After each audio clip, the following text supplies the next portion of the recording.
গোটা পৃথিবীর সকল মানুষ তারা যদি একটা জায়গায় একত্রিত হয় এবং সেখানে তাদের সকল ডিমান্ড গুলো তারা আমার কাছে তুলে ধরে, আমি তাদেরকে সকলের সকল ডিমান্ড পূর্ণ করলে আমার রাজত্বে ততটুকু পর্যন্ত টান পড়বে না যতটুকু টান পড়ে একটা বিশাল সমুদ্র থেকে এক ফোঁটা পানি নিলে।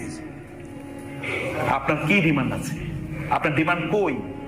আপনার সেই ডিমান্ড কার কাছে আপনি বলবেন? যুবকরা, আপনার প্রয়োজন আপনি কার কাছে বলেন? আপনি কেন অমুকের পিছনে ঘুরেন, তমুকের পিছনে ঘুরেন? আল্লাহর পিছনে কি একবারও ঘুরতে আপনার মনে চায় না? আল্লাহর কাছে কি একবারও চাইতে মনে চায় না? যিনি প্রথম আকাশে নেমে আসেন এবং তিনি বলতে থাকেন, এমনকি আলা মিন মুস্তারজিকিন ফারজুকা, কারো কি রিজিকের প্রবলেম আছে, কারো তার চাকরি বাকরিরা হয় না, অথবা তার ব্যবসা বাণিজ্য ভালো যাচ্ছে না, অথবা তার আয় ইনকাম কমে গেছে, সে কি আমার কাছে চাইতে পারে না আমি তাকে দিতে চাই? আমি তো তাকে দিতে চাই। সে আমার কাছে চাইতে পারে না, আমি তাকে দেব।